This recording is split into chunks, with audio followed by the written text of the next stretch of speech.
Hey there, so I want to talk to you about how to search for images more strategically and more specifically in Canva. This will also work in Unsplash and Pexels, and so I can show you how to do that a little bit in all of those options. But what I would really like you to do is get the most out of Canva because you're already paying for it.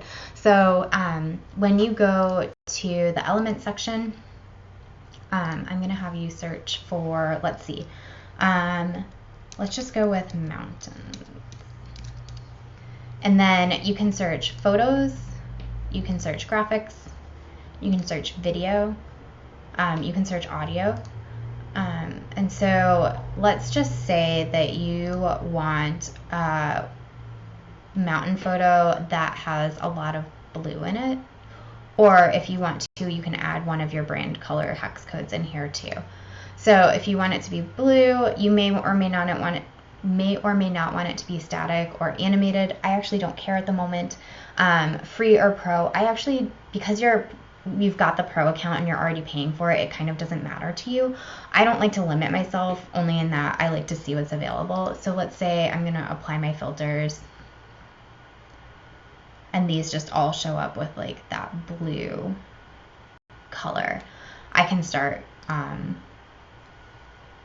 like looking at keywords here if I want to get more specific. Like maybe I like that this is a non-urban scene versus a mountain scene. Like maybe that's where I want to be. So I can start looking at that if I want to.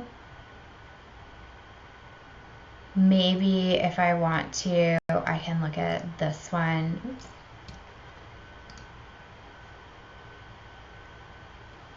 And say that I actually really liked the way that this artist captured things, so I could search by artist. Sometimes that's helpful. It may or may not be helpful. Sometimes it's helpful if you liked a specific model or a specific, like you could tell it was part of a larger photo shoot, like how these like puzzle pieces kind of keep showing up. I think there was some at the beginning. Like we've got like these pieces.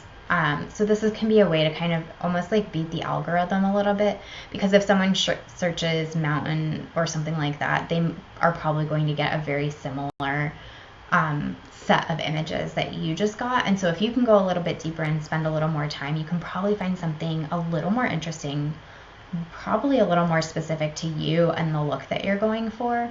And you can also kind of, like just maybe be a little more unique, especially because once you see it, you can't unsee it. Like when you start looking at Canva, you're going to start seeing these images pop up elsewhere, and that is totally fine. I mean, it just means that you and that other person are in Canva, but this is a way to feel like maybe you can get a little bit more unique and a little bit more specific, and you can always clear out those filters whenever you're ready.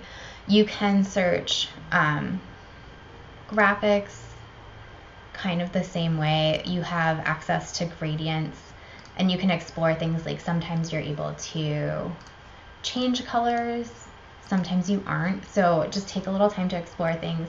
Stickers are kind of these animated pieces, and like you can add them in here if that is fun. So please take some time to explore. Any of the motion you won't be able to save into a folder, so I would just recommend creating a template with that on there, and then you know that these are like the animations that you like using and the way that you like using it. Like I would add those into a template, because that's the best way to save them at this point. If it's a static photo or an element like a graphic, you can save those into the folder, and I taught you how to do that in the folder section. So take some time exploring. You can do the same thing with Unsplash. You also have like the rights to use these.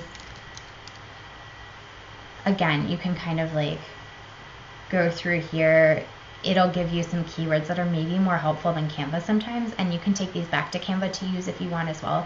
So maybe I actually meant I want to see a forest or hiking or a rock or a cliff.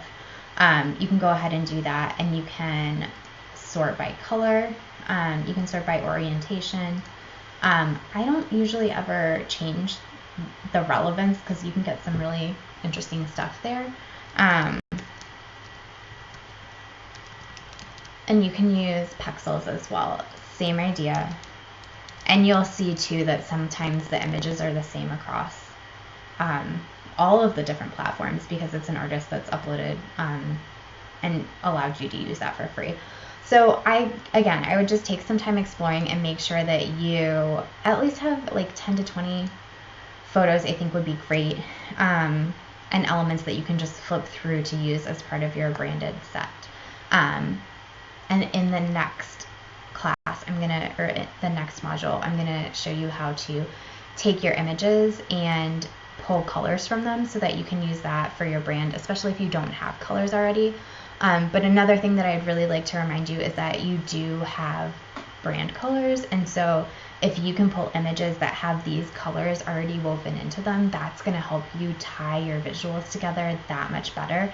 And so sometimes that's why it's nice, especially in Canva, to just search, search your photos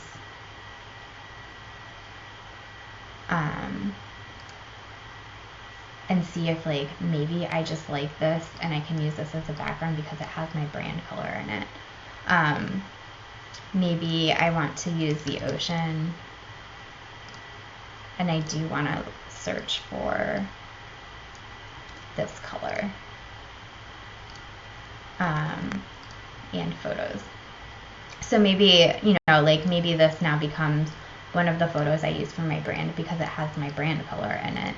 And it supports my messaging. So just kind of think through that as you're pulling photos, and just realize that this isn't all separate. This is a system. And so the fact that this is maybe like a sunrise on the ocean picture, which is perfect and relates to the thing that you want to talk about, but it also includes your brand color, that's great. And that'll just help continue to tie things together and emphasize your brand.